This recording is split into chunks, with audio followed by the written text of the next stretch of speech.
ನಮಸ್ಕಾರ. ನಾನು ಪವಿತ್ರ ಭಾಗವತ್. ಮಿಸೆಸ್ ಭಾಗವತ್ ಚಾನಲ್‌ಗೆ ನಿಮ್ಮೆಲ್ಲರಿಗೂ ಪ್ರೀತಿಯ ಸ್ವಾಗತ. ಇವತ್ತಿನ ವಿಡಿಯೋದಲ್ಲಿ ಹರವೆ ಸೊಪ್ಪನ್ನ ಬಳಸಿ ಮಾಡುವಂತಹ ಹುಳಿ ರೆಸಿಪಿಯನ್ನ ತೋರಿಸ್ತಾ ಇದ್ದೇನೆ. ತುಂಬಾನೇ ರುಚಿಕರವಾಗಿರ್ತದೆ. ಅನ್ನದ ಜೊತೆ ಹರವೆ ಸೊಪ್ಪು ಹುಳಿ ಹಾಕಿ ಮೇಲ್ಗಡೆಯಿಂದ ತೆಂಗಿನ ಎಣ್ಣೆನ ಹಾಕಿ ಊಟ ಮಾಡಲಿಕ್ಕೆ ಆಹಾ! ತುಂಬ ರುಚಿಕರವಾಗಿರ್ತದೆ. ಈ ಒಂದು ಹರವೆ ಸೊಪ್ಪಿನ ಹುಳಿಯನ್ನ ತುಂಬಾ ಸುಲಭವಾಗಿ, ರುಚಿಕರವಾಗಿ ಯಾವ ರೀತಿಯಾಗಿ ಮಾಡೋದಂತ ಇವತ್ತಿನ ವಿಡಿಯೋದಲ್ಲಿ ನೋಡೋಣ ಬನ್ನಿ. ಮೊದಲಿಗೆ ನಾನಿಲ್ಲಿ ಕೆಂಪು ಹರವೆ ಸೊಪ್ಪನ್ನ ತಗೊಂಡಿದ್ದೇನೆ. 1 ಕೆಜಿ ಆಗುವಷ್ಟಿದೆ ಇದು. 7-8 ಜನರಿಗೆ ಆಗ್ತದೆ ಇಷ್ಟು ಸೊಪ್ಪನ್ನು ತಗೊಂಡು ಸಾಂಬಾರನ್ನು ಅಥವಾ ಹುಳಿಯನ್ನು ಮಾಡಿಕೊಂಡ್ರೆ. ಸೊಪ್ಪನ್ನೆಲ್ಲ ಚೆನ್ನಾಗಿ ತೊಳೆದು ಕಟ್ ಮಾಡಿ ಇಟ್ಕೊಂಡಿದ್ದೇನೆ. ಈಗ ಒಂದು ಪಾತ್ರೆಯಲ್ಲಿ 1 ಲೀಟರ್ ಆಗುವಷ್ಟು ನೀರನ್ನು ಕಾಯಲಿಕ್ಕಿಟ್ಟು ಸ್ವಲ್ಪ ಕರಿಬೇವಿನ ಸೊಪ್ಪನ್ನು ಹಾಕಿದ್ದೇನೆ. ಹಾಗೆ ಸ್ವಲ್ಪ ಅರಿಶಿಣವನ್ನು ಹಾಕೊಂಡಿದ್ದೇನೆ. 1 ತುಂಡು ಬೆಲ್ಲವನ್ನು ಹಾಕ್ತೇನೆ. ಹರವೆ ಸೊಪ್ಪಿನ ಹುಳಿಗೆ ಜಾಸ್ತಿ ಬೆಲ್ಲ ಬೇಡ, ಸ್ವಲ್ಪನೇ ಸ್ವಲ್ಪ ರುಚಿಯ ಬ್ಯಾಲೆನ್ಸಿಗೆ 1-2 ಪೀಸ್ ಬೆಲ್ಲವನ್ನು ಹಾಕ್ಕೊಳ್ತಾ ಇದ್ದೇನೆ.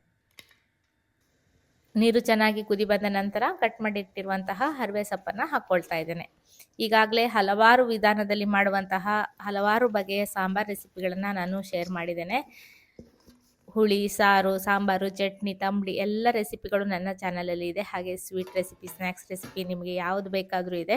ಚಾನಲನ್ನು ಸಬ್ಸ್ಕ್ರೈಬ್ ಮಾಡ್ಕೊಳ್ಳಿ, ಎಲ್ಲ ವಿಡಿಯೋವನ್ನು ನೋಡಿ ಸಪೋರ್ಟ್ ಮಾಡಿ ಅಂತ ಕೇಳ್ಕೊಳ್ತೇನೆ. ಒಂದು ಮುಚ್ಚಳವನ್ನು ಮುಚ್ಚಿ ಹರವೆ ಸೊಪ್ಪನ್ನು ಬೇಯಲಿಕ್ಕೆ ಇಟ್ಕೊಂಡಿದ್ದೇನೆ. ಮಸಾಲೆಗೆ ಮಿಕ್ಸಿ ಜಾರಲ್ಲಿ 6-7 ಬ್ಯಾಡಗಿ ಮೆಣಸನ್ನು ಹಾಕ್ಕೊಂಡಿದ್ದೇನೆ. ಹಾಗೆ ಜೀರಿಗೆ ಮೆಣಸು ಒಂದು 4-5 ಹಾಕ್ಕೊಂಡಿದ್ದೇನೆ ಖಾರಕ್ಕೆ. ಸೊಪ್ಪಿನ ಹುಳಿಗೆ ಖಾರ ಸ್ವಲ್ಪ ಮುಂದಾಗಿದ್ದರೆ ಚೆನ್ನಾಗಾಗ್ತದೆ ಅಂತ. ಜೀರಿಗೆ ಮೆಣಸು ಇಲ್ಲ ಅಂದರೆ 1-2 ಹಸಿಮೆಣಸನ್ನು ನೀವು ಸಾಂಬಾರಿಗೆ ಹಾಕ್ಕೊಳ್ಬೋದು. ನಂತರ ಕೊತ್ತಂಬರಿ ಬೀಜವನ್ನು ಹಾಕ್ಕೊಳ್ತಾ ಇದ್ದೇನೆ. 3 ಟೇಬಲ್ ಚಮಚ ಆಗುವಷ್ಟು ಹಾಕಿದ್ದೇನೆ. ಹಾಗೆ ಅರ್ಧ ಟೇಬಲ್ ಚಮಚ ಆಗುವಷ್ಟು ಜೀರಿಗೆಯನ್ನು ಹಾಕ್ಕೊಳ್ತಾ ಇದ್ದೇನೆ. ಇಲ್ಲಿ ಈ ಮಸಾಲೆಯನ್ನು ಹುರಿಯೋದಿಲ್ಲ, ಹಸಿಯಾಗಿಯೇ ಮಾಡುವಂತಹ ಒಂದು ಸಾಂಬಾರಿದು. ಸೊಪ್ಪಿನ ಹುಳಿಗೆ ಈ ರೀತಿ ಹಸಿ ಮಸಾಲೆಯನ್ನು ಹಾಕಿ ಮಾಡಿಕೊಂಡ್ರೆ ತುಂಬಾ ರುಚಿಕರವಾಗಿರ್ತದೆ. ಹಾಗೆ ನಾನಿಲ್ಲಿ ಬೇಳೆಯನ್ನು ಕೂಡ ಬಳಸ್ತಾ ಇಲ್ಲ, ಸಿಂಪಲ್ ಆಗಿ ಮಾಡುವಂತಹ ಒಂದು ಸಾಂಬಾರ್. ಎಲ್ಲ ಮಸಾಲೆಯನ್ನು ಡ್ರೈ ಆಗಿ ಪೌಡ್ರನ್ನು ಮಾಡಿಕೊಂಡು ನಂತರ ಇದಕ್ಕೆ 1 ಕಪ್ ಆಗುವಷ್ಟು ಹಸಿ ಕಾಯಿ ತುರಿಯನ್ನು ಹಾಕ್ಕೊಂಡು ನೀರನ್ನು ಸೇರಿಸಿ ನುಣ್ಣಗೆ ರುಬ್ಕೊಂಡಿದ್ದೇನೆ. ಕೆಲವೊಬ್ಬರು ಇದಕ್ಕೆ ಸ್ವಲ್ಪ ಅಕ್ಕಿಯನ್ನು ಹಾಕ್ತಾರೆ, ನಿಮಗೆ ಬೇಕು ಅಂದರೆ ಹಾಕ್ಕೊಳ್ಳಿ. ನಾನು ಜಾಸ್ತಿ ಪ್ರಮಾಣದಲ್ಲಿ ಮಾಡ್ತಾ ಇರೋದ್ರಿಂದ ಅಕಸ್ಮಾತ್ ಏನಾದರೂ ಸಾಂಬಾರು ಉಳಿತು ಅಂದರೆ ನಮಗೆ ನೆಕ್ಸ್ಟ್ ದಿವಸಕ್ಕೆ ಅದು ಉಪಯೋಗಿಸಲಿಕ್ಕೆ ಬರೋದಿಲ್ಲ ಅಕ್ಕಿಯನ್ನು ಹಾಕ್ಕೊಂಡ್ರೆ. ಹಾಗಾಗಿ ನಾನು ಹಾಕ್ತಾ ಇಲ್ಲ. ಸೊಪ್ಪೆಲ್ಲ ಚೆನ್ನಾಗಿ ಬೇಯಬೇಕು. ಮೊದಲಿಗೆ ಅದು ಮೇಲೆ ನಿಂತಿರ್ತದೆ, ನಾವು ನೀರಿಗಿಂತ ಮೇಲ್ಗಡೆನೆ ಸೊಪ್ಪನ್ನು ಹಾಕಿರ್ತೇವೆ. ಸೊಪ್ಪು ಮುಳುಗುವಷ್ಟು ನೀರನ್ನು ಹಾಕ್ಕೊಂಡ್ರೆ ಹುಳಿ ತುಂಬ ನೀರಾಗಿ ಬಿಡ್ತದೆ. ಹಾಗಾಗಿ ಸೊಪ್ಪನ್ನು ಸ್ವಲ್ಪ ಹೊತ್ತು ಬೆಂದ ನಂತರ ಅಡಿ ಮೇಲೆ ಮಾಡಿಕೊಂಡ್ರೆ ಚೆನ್ನಾಗಿ ಬೇಯ್ತದೆ. ಮತ್ತು ಸ್ವಲ್ಪ ಹೊತ್ತು ಚೆನ್ನಾಗಿ ಮೆತ್ತಗಾಗೋ ತನಕ ಬೇಯಿಸ್ಕೊಂಡೆ. ಈಗ ಚೆನ್ನಾಗಿ ಬೆಂದಿದೆ ಅನ್ನುವಾಗ ಮಾಡಿರುವಂತಹ ಮಸಾಲೆಯ ಪೇಸ್ಟ್ ಏನಿದೆ ಅದನ್ನು ಇದಕ್ಕೆ ಹಾಕ್ಕೊಳ್ತಾ ಇದ್ದೇನೆ. ಮಸಾಲೆಯನ್ನು ಚೆನ್ನಾಗಿ ನುಣ್ಣಗೆ ರುಬ್ಕೊಳ್ಬೇಕು, ಆಗ ರುಚಿ ಚೆನ್ನಾಗಿ ಬರ್ತದೆ. ಹಾಗೆ ಕಾಯು ಕೂಡ ಅಷ್ಟೇ, ಫ್ರೆಶ್ ಆಗಿದ್ದಷ್ಟು ಈ ಹುಳಿಯ ರುಚಿ ತುಂಬಾ ಚೆನ್ನಾಗಾಗ್ತದೆ. ಮಿಕ್ಸಿ ಜಾರಿಗೂ ಸ್ವಲ್ಪ ನೀರನ್ನು ಸೇರಿಸಿ ಇದಕ್ಕೆ ಸೇರಿಸ್ಕೊಳ್ತಾ ಇದ್ದೇನೆ. ಹುಳಿ ನಿಮಗೆ ಎಷ್ಟು ದಪ್ಪವಾಗಿ ಬೇಕು ಅಂತ ನೋಡಿಕೊಂಡು ನೀರನ್ನು ಸೇರಿಸ್ಕೊಳ್ಳಿ. ನಾನು ಬೇರೆ ಏನನ್ನು ಹಾಕಿಲ್ಲ, ಹಾಗಾಗಿ ಜಾಸ್ತಿ ನೀರನ್ನು ಹಾಕ್ಕೊಂಡಿಲ್ಲ. ಸೊಪ್ಪೆ ಜಾಸ್ತಿ ಇದೆ, ಇದರಲ್ಲಿ ನೀರಿನ ಅಂಶ ಸ್ವಲ್ಪ ಕಡಿಮೆನೇ ಇದೆ. ನಂತರ ಹುಳಿಗೆ ಹುಣಸೆ ಹಣ್ಣಿನ ರಸವನ್ನು ಹಾಕ್ಕೊಂಡಿದ್ದೇನೆ. ಸೊಪ್ಪಿನ ಹುಳಿ ನೋಡ್ಕೊಂಡು ಹಾಕ್ಕೊಳ್ಬೇಕು, ಆದರೆ ಹರವೆ ಸೊಪ್ಪಿನ ಹುಳಿಗೆ ಸ್ವಲ್ಪ ಹುಳಿ ಮುಂದೆ ಇದ್ದರೆ ರುಚಿ ಆಗ್ತದೆ. ಹಾಗೆ ರುಚಿಗೆ ಬೇಕಾಗುವಷ್ಟು ಉಪ್ಪನ್ನು ಕೂಡ ಹಾಕ್ಕೊಂಡು ಚೆನ್ನಾಗಿ ಕುದಿಸ್ಕೊಳ್ತೇನೆ. ಈ ಕೆಂಪು ಹರವೆ ಸೊಪ್ಪು ತುಂಬಾ ರುಚಿಕರವಾಗಿರ್ತದೆ.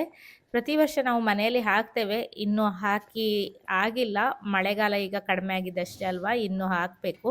ಇದು ಅಂಗಡಿಯಿಂದ ತಂದಿರುವಂತಹ ಹರವೆ ಸೊಪ್ಪು. ಮನೆಯಲ್ಲಿ ಆದ ನಂತರ ಇದರಿಂದ ಮಾಡುವಂತಹ ಇನ್ನೂ ಬೇರೆ ಬೇರೆ ರೆಸಿಪಿಗಳನ್ನು ನಾನು ನಿಮ್ಮ ಜೊತೆ ಶೇರ್ ಮಾಡ್ತೇನೆ. ಚೆನ್ನಾಗಿ ಕುದಿ ಬಂದರೆ ರುಚಿಯಾದ ಹರವೆ ಸೊಪ್ಪಿನ ಹುಳಿ ರೆಡಿ ಆಗ್ತದೆ. ಎಷ್ಟು ಬಣ್ಣ ಕೂಡ ಚೆನ್ನಾಗಿ ಬಂದಿದೆ ನೋಡಿ. ಕೆಂಪು ಹರವೆ ಸೊಪ್ಪು ಆರೋಗ್ಯಕ್ಕೂ ಒಳ್ಳೆಯದು, ನೋಡಲಿಕ್ಕೂ ಚೆನ್ನಾಗಾಗ್ತದೆ, ಊಟ ಮಾಡಲಿಕ್ಕೂ ರುಚಿಕರವಾಗಿರ್ತದೆ. ಖಂಡಿತ ಈ ಒಂದು ರೆಸಿಪಿಯನ್ನು ನೀವು ಮನೆಯಲ್ಲಿ ಟ್ರೈ ಮಾಡಿ ನೋಡಿ. ಈಗ ಕೊನೆಯಲ್ಲಿ ಇದಕ್ಕೊಂದು ಒಗ್ಗರಣೆ, ನಾನು ಇದಕ್ಕೆ ಬೆಳ್ಳುಳ್ಳಿಯ ಒಗ್ಗರಣೆಯನ್ನು ಹಾಕ್ತಾ ಇದ್ದೇನೆ. ನೀವು ಬೆಳ್ಳುಳ್ಳಿ ತಿನ್ನೋದಿಲ್ಲ ಅಂತಿದ್ರೆ ಇಂಗಿನ ಒಗ್ಗರಣೆಯನ್ನು ಹಾಕ್ಕೊಳ್ಬೋದು. ನಾನು ಬೆಳ್ಳುಳ್ಳಿ, ಸಾಸಿವೆ, ಒಣಮೆಣಸು, ಕರಿಬೇವಿನ ಸೊಪ್ಪನ್ನು ತೆಂಗಿನ ಎಣ್ಣೆಯಲ್ಲಿ ಒಗ್ಗರಣೆಯನ್ನು ಮಾಡಿ ಸೇರಿಸ್ಕೊಂಡಿದ್ದೇನೆ.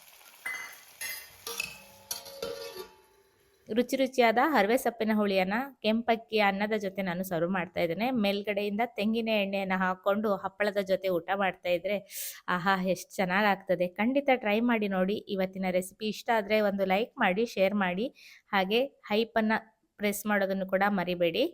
ಇದೇ ರೀತಿ ಇನ್ನೂ ಹೆಚ್ಚಿನ ರೆಸಿಪಿಗಳೊಂದಿಗೆ ಬರ್ತಾ ಇರ್ತೇನೆ. ಚಾನಲನ್ನು ಸಬ್ಸ್ಕ್ರೈಬ್ ಮಾಡ್ಕೊಂಡಿರಿ. ಇನ್ನೊಂದು ಹೊಸ ವಿಡಿಯೋದೊಂದಿಗೆ ಸಿಗ್ತೇನೆ. ಅಲ್ಲಿಯವರೆಗೂ ನಮಸ್ಕಾರ.